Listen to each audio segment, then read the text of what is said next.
Hello everyone, welcome to English lens. आज हम देखने वाले हैं class 12th English flamingo chapter 4, जिसका नाम है द रेड ट्रैप। और इस चैप्टर के ऑथर है सेल्मा लेगरलॉफ। सो इंट्रोडक्शन में हमें सेल्मा लेगरलॉफ के बारे में बताया गया है कि ये एक स्वीडिश राइटर है जिनकी काफ़ी सारी स्टोरीज ट्रांसलेट की गई हैं अलग अलग लैंग्वेजेस में। उनके अकॉर्डिंग एक यूनिवर्सल थीम है जो कि हर जगह काम करती है। वो थीम ये है कि ह्यूमन बीइंग को सही किया जा सकता है, सुधारा जा सकता है, उन्हें समझकर और उन्हें प्यार देकर। ये जो स्टोरी है ये हमारे सामने as a fairy tale present की गई है। So let's begin with the chapter. इस चैप्टर के जो मेन कैरेक्टर है वो है रेड ट्रैप सेलर, जिनको इस चैप्टर में काफ़ी नाम से बुलाया जाएगा, जैसे कि peddler, vagabond and many more. So Selma Lagerlof बताती हैं कि एक बार की बात है, एक मैन जो कि वायर से बने हुए रेड ट्रैप्स को बेचता था।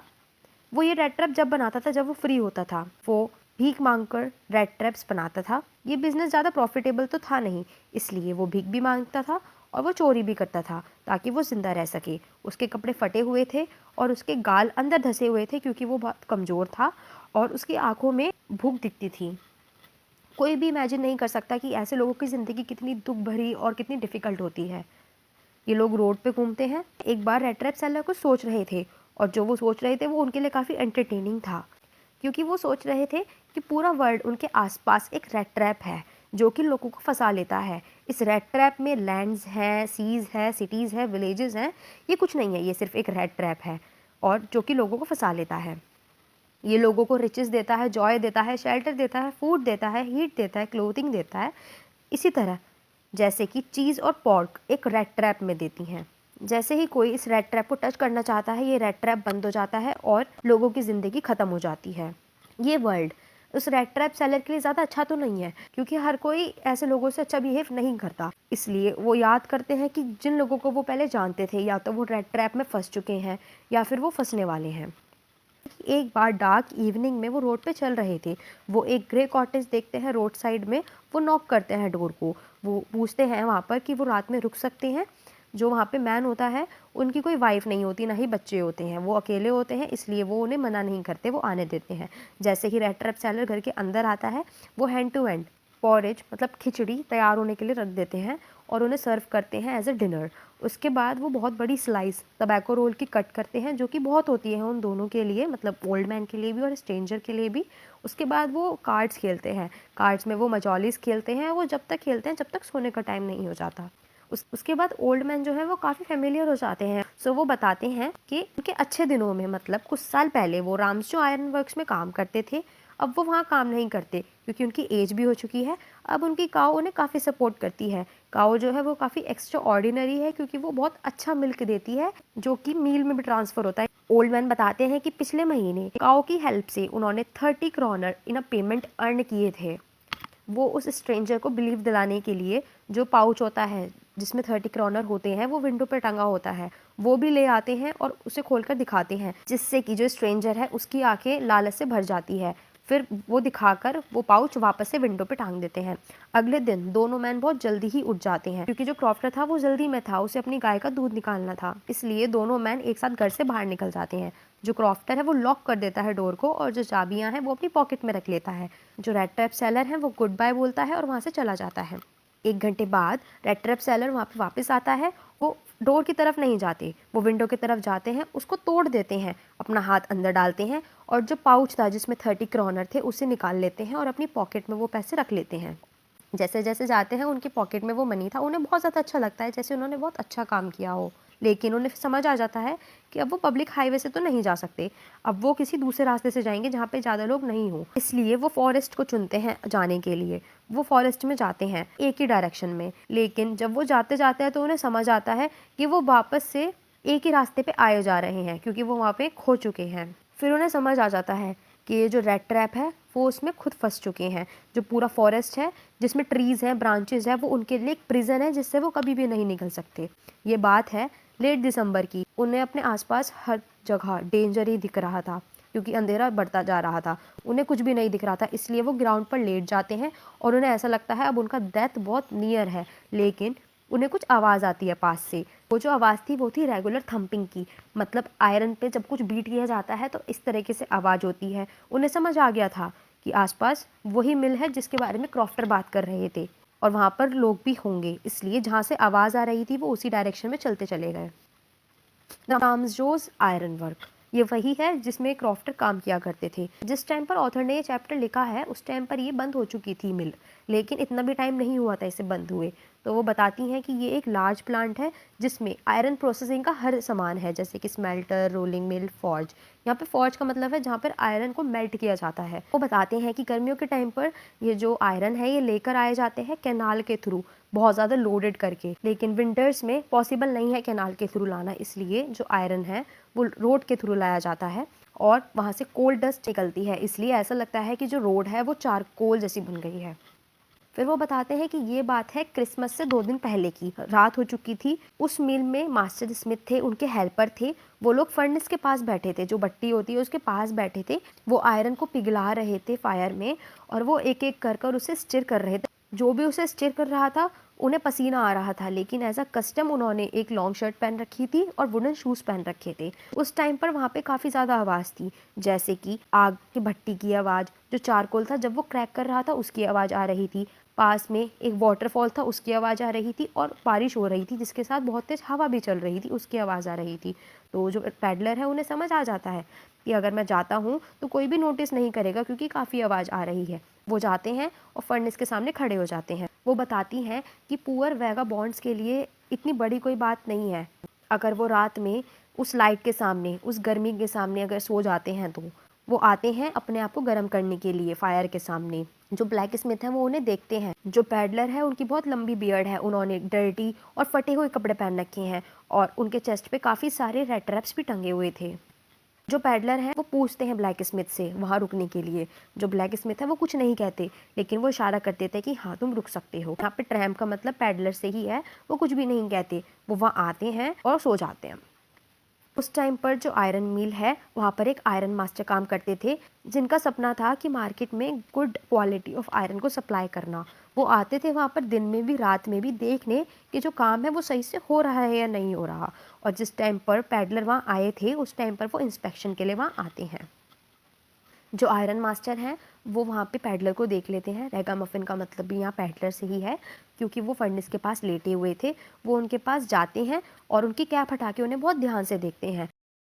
आयरन मास्टर को ऐसा लगता है कि शायद ये जो पैडलर है ये इनका कोई पुराना मित्र है जिसका नाम है नील्स ओलॉफ। और वो पैडलर से पूछते हैं कि ये तुम कैसे दिख रहे हो। आयरन मास्टर को पैडलर ने पहले कभी देखा नहीं था, ना ही उनका नाम सुना था, लेकिन उन्हें बहुत अच्छा लग रहा था कि आयरन मास्टर उनकी चिंता कर रहे हैं, इसलिए उनके मन में और लालच आ जाता है। उन्हें लगता है कि शायद अगर मैं इनका साथ दूंगा तो ये मुझे कुछ और कपल ऑफ क्रॉनर दे देंगे और इससे मेरा फ़ायदा हो जाएगा। इसलिए वो उनकी बात में हाँ में हाँ मिला के बोलते हैं कि हाँ भगवान जानते हैं पता नहीं मेरे साथ ऐसा क्यों हुआ है। जो आयरन मास्टर है वो बोलते हैं तुम्हें रेजिमेंट से रिज़ाइन नहीं करना चाहिए था, अगर मैं वहाँ होता तो मैं ऐसे कभी भी नहीं करने देता, अब तुम मेरे साथ मेरे घर चलो। जो पैडलर है उसे समझ आ जाता है कि ऐसे किसी के घर जाना, वो भी उनका पुराना मित्र बनकर, ये बहुत ईजी नहीं है क्योंकि उन्हें अपने 30 क्रॉनर्स के बारे में याद आता है। वो बोलते हैं कि ऐसे किसी मैनर के घर जाना मतलब ऐसा जैसे कि शेर के पिंजरे में जाना। वो सिर्फ सोना चाहते थे फॉर्ज में फायर के सामने और जल्दी ही वहाँ से निकल जाना चाहते थे। जो आयरन मास्टर है उन्हें लगता है कि शायद जो पैडलर है उनके कपड़े फटे हुए हैं, डर्टी हैं, इस वजह से वो शर्मिंदगी महसूस कर रहे हैं। इसलिए वो कहते हैं कि ऐसा कुछ भी नहीं है, तुम मेरे घर पे आ सकते हो। मेरी वाइफ एलिजाबेथ अब मर चुकी है, जो मेरे बेटे हैं वो पढ़ाई के लिए बहुत दूर जा चुके हैं, अब मेरे घर पे सिर्फ मेरी बड़ी बेटी और मैं रहते हैं। और वो बताते हैं कि वो दोनों सोच ही रहे थे कि कितनी बुरी बात है उन दोनों को वो क्रिसमस अकेले ही सेलिब्रेट करना पड़ेगा, इसलिए वो जो पैडलर है उनसे घर आने के लिए कहते हैं। जो पैडलर है वो मना करते रहते हैं। वॉन स्टेल मतलब जो आयरन मास्टर है उन्हें लगता है वॉन स्टेल ही पैडलर है। जो आयरन मास्टर है वो वहाँ से पैडलर को इनवाइट करके चले जाते हैं। जो ब्लैक स्मिथ है वो हंसते हैं क्योंकि उन्हें ऐसा लगता है कि शायद इनकी बातें यहाँ ख़त्म नहीं हुई हैं और भी बातें चलेंगी। आधे घंटे बाद वहाँ पर कैरेज की व्हील्स की आवाज़ आती है। ऐसा लगता है कि कोई नया गेस्ट अंदर आ रहा है, लेकिन इस बार आयरन मास्टर नहीं है, आयरन मास्टर की बेटी है, क्योंकि शायद आयरन मास्टर को ये लगा होगा कि उसकी बेटी ज़्यादा अच्छे से समझा सकती है पैडलर को। वो आती हैं, उनके पीछे पीछे एक वैलेट आता है। यहाँ पे वैलेट का मतलब है सर्वेंट आता है, जिसने आयरन मास्टर की जो बेटी है उसका फर कोट पकड़ रखा होता है। जो आयरन मास्टर की बेटी है वो ज़्यादा सुंदर तो नहीं है, लेकिन शर्मीली लगती है। वो आसपास देखती है तो सब कुछ वैसे ही था जैसे रोजाना शाम को होता है। ब्लैक स्मिथ भी अपना काम कर रही थे बेंच पर बैठकर। फिर वो थोड़ा आगे जाती हैं और वो देखती हैं कि ज़मीन पर पैडलर लेटे हुए हैं। उनकी जो हेड है वो थोड़ा नीचे गिर चुकी है। जैसे ही यंग गर्ल वो उनके पास जाती है, वो उनकी कैप हटाती है। जो मैन है वो एक आँख खोलकर सोता है, इसलिए वो बहुत जल्दी उठ जाता है। जो डॉटर है वो अपने इंट्रोडक्शन में कहती है कि मैं एडला विलमेंसन हूँ। मेरे पापा आए थे घर पर और वो बता रहे थे कि आप फौज में सो रहे हैं। मैं उनसे परमिशन लेकर आई हूँ कि क्या मैं आपको अपने घर ले जा सकती हूँ। मुझे बहुत बुरा लग रहा है आपके लिए कैप्टन कि आपका बहुत बुरा समय चल रहा है।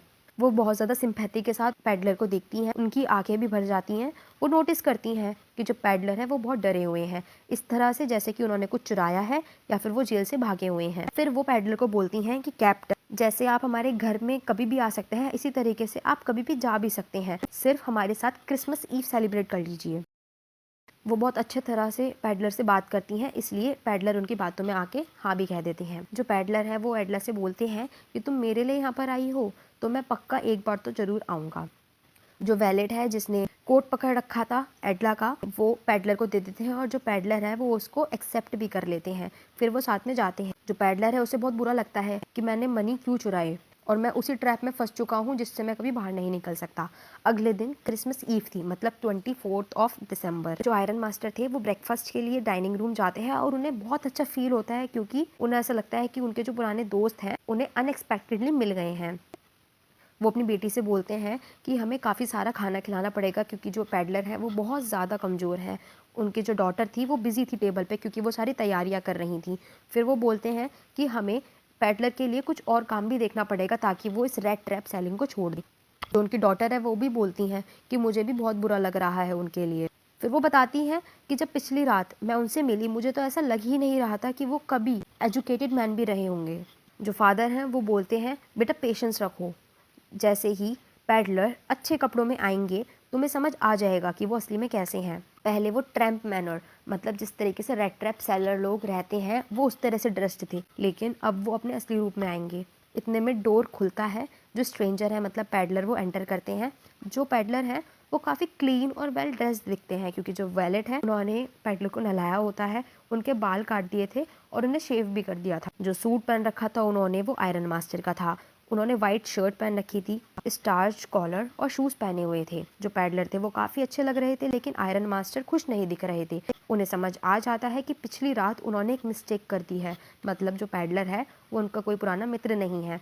उन्हें लाइट में समझ आ जाता है, अंधेरे में शायद वो पहचान नहीं पाए। वो बोलते हैं इसका क्या मतलब है। जो स्ट्रेंजर है वो समझ जाता है कि ये मुझे पहचान चुके हैं। वो बोलता है कि सर इसमें मेरी कोई गलती नहीं है, मैंने तो कभी प्रिटेंड ही नहीं किया था कि मैं आपका दोस्त हूँ, मैं तो फौज में ही सोना चाहता था। इतने में आयरन मास्टर बोलते हैं अभी भी ज़्यादा कुछ नुकसान नहीं हुआ है, तुम यहाँ से जा सकते हो। आयरन मास्टर फिर बोलते हैं कि ये पूरी बात सच नहीं है, तुम मुझे बता सकते थे लेकिन तुमने नहीं बताया। जो पैडलर है वो एक स्टेप आगे जाते हैं टेबल के पास। अब वो बोलते हैं आयरन मास्टर से ये जो पूरा वर्ड है ना ये कुछ भी नहीं है, ये पूरा एक रेड ट्रैप है। जिस तरह से चीज ऑफर की जाती है रेड्स को ताकि वो ट्रैप हो जाए। फिर वो बोलते हैं कि आयरन मास्टर तुम भी ध्यान रखो, एक दिन ऐसा जरूर आएगा जिसमें तुम भी अपने आप को रेड ट्रैप में पाओगे, इससे कभी भी तुम नहीं निकल सकते। जो आयरन मास्टर है वो हंसते हैं क्योंकि पैडलर की उन्हें कोई बात समझ ही नहीं आती है। जो आयरन मास्टर है वो पैडलर से बोलते हैं कि मुझे पुलिस बुला लेनी चाहिए, लेकिन उनकी इस बात को सुनने के बाद जो आयरन मास्टर है वो बोलते हैं कोई बात नहीं, नहीं बुलाते पुलिस, तुम खुद से यहाँ से चले जाओ जितनी जल्दी तुम जा सकते हो। जो पैडलर है वो गेट को खोलते हैं, लेकिन जो डॉटर है जो सुबह से तैयारी कर रही थी वो वहाँ जाती हैं। वो अपने फादर से बोलती हैं कि पापा मैं चाहती हूँ कि हमारे साथ रुके, और वो डोर बंद कर देती हैं। जो उनके फादर होते हैं वो बोलते हैं बेटा तुम ये क्या कह रही हो। जो एडला है उनके पास कोई भी जवाब नहीं होता बोलने के लिए। वो सोचती हैं कि सुबह से वो कितनी खुश थी, वो सारी तैयारियां कर रही थी उस पर्सन के लिए जिसके पास कोई घर नहीं है। वो चाहती थी कि वो उनके साथ क्रिसमस सेलिब्रेट करे और ये आइडिया उनके दिमाग से जा ही नहीं रहा था, इसलिए वो चाहती थी कि जो वेगाबॉन्ड है वो उनके साथ ही रहे।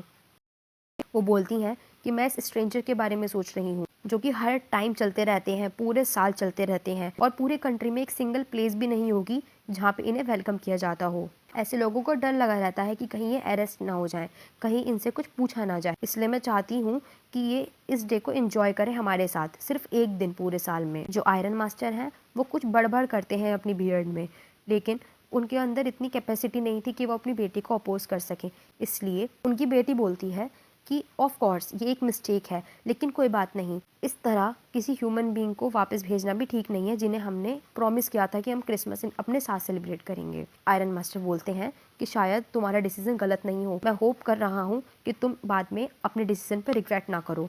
जो यंग गर्ल है वो स्ट्रेंजर का हाथ पकड़ती है और उन्हें टेबल पे बैठा देती है। वो बोलती है कि बैठ जाइए और खाना खाइए। जो रेड ट्रैप सेलर है वो एक वर्ड नहीं बोलते, वो बैठ जाते हैं, वो खाना स्टार्ट कर देते हैं। जब वो खाना खा रहे थे थोड़ी थोड़ी देर में वो यंग गर्ल मतलब एडला की तरफ देख रहे थे और वो सोच रहे थे कि इस लड़की ने ऐसा क्यों किया होगा। क्रिसमस ईव में रामजो में कोई दिक्कत नहीं हुई क्योंकि जो पैडलर थे उन्होंने कुछ नहीं किया, वो सिर्फ सो रहे थे। वो पूरे दिन में सोए। नून में उन्हें उठा दिया गया ताकि वो कुछ खाना खा सके क्रिसमस फेयर का, लेकिन उसके बाद वो फिर से सो गए। ऐसा लग रहा था कि शायद बहुत सालों से उनकी नींद पूरी नहीं हुई है और रामजो में उन्हें काफ़ी शांत और सेफ फील हो रहा है। इवनिंग में जब क्रिसमस ट्री को जलाया गया उन्होंने पैडलर को वापस उठाया। वो उठे, ऐसा लग रहा था जैसे जो लाइट है उन्हें दिक्कत कर रही हो क्योंकि वो नींद में थे, लेकिन उसके बाद वो वापस से गायब हो गए। 2 घंटे बाद उन्हें वापस बुलाया गया ताकि वो खाना खा लें। जैसे ही उन्होंने खाना खा लिया वो वहाँ से खड़े हुए और जितने भी लोग वहाँ प्रेजेंट थे पैडलर ने सबको थैंक यू और गुड नाइट विश किया। वो यंग गर्ल के पास जाते हैं और इतने में यंग गर्ल बोलती है कि ये जो आपने सूट पहना है मेरे पापा का, ये आप एज ए क्रिसमस प्रेजेंट अपने पास रख लीजिए, इसे आपको वापस करने की ज़रूरत नहीं है और अगर आप चाहें तो अगले साल फिर से क्रिसमस ईव हमारे साथ सेलिब्रेट कर सकते हैं ताकि आप इस प्लेस पर रेस्ट कर सकें। वो कुछ भी नहीं कहती, वो सिर्फ उस यंग गर्ल को देखते हैं और शॉक हो जाते हैं। फिर अगले दिन आयरन मास्टर और उनकी डॉटर यहाँ पे गुड सीजन का मतलब है जल्दी उठ जाते हैं और क्रिसमस सर्विस के लिए चर्च जाते हैं। लेकिन जब भी वो जो पैडलर है वो सो ही रहे थे, वो दोनों पैडलर को डिस्टर्ब नहीं करती। 10 बजे के आसपास वो घर आते हैं चर्च से। जो यंग गर्ल है वो उदास लग रही होती है क्योंकि वो अपने डिसीजन पे अफसोस करती है। चर्च में उन्हें पता चलता है कि आयरन वर्क के ओल्ड क्रॉफ्टर को लूट लिया गया है उस मैन ने जो कि रेड ट्रैप को बेचता है। इतने में एडला के पापा को समझ आ जाता है कि ये वही रेड ट्रैप सेलर है जिसे हमने अपने घर पे रखा है। वो सोचते हैं कि पता नहीं अब मेरे घर पे कितनी सिल्वर स्पून्स बची होंगी। जो उनकी गाड़ी है वो रुकी भी नहीं थी। इतने में जो आयरन मास्टर है उन्होंने वैलेट से पूछ लिया कि क्या वो अजनबी अब भी हमारे घर पर है। जो वैलेट है वो आंसर करता है वो फेलो तो चला गया, लेकिन वो कुछ लेकर नहीं गया। वो छोड़कर गया है एक छोटा सा पैकेज जिसमें लिखा है मिस एडला विल्मनसन। बहुत अच्छा लगा आपका क्रिसमस प्रेजेंट एक्सेप्ट करके। जो यंग गर्ल है वो उस पैकेज को खोलती है। वो जो पैकेज था वो बहुत बुरी तरह पैक किया गया था क्योंकि रेड ट्रैप को पैक करना तो आता नहीं था, जो कि एक बार में ही खुल गया। जो एडला है वो थोड़ा शॉक हो जाती हैं और वो हंसती हैं क्योंकि उन्हें उसमें एक छोटा सा रेड ट्रैप मिलता है। 3 रिंकल्ड 10 क्रोनर्स के नोट मिलते हैं।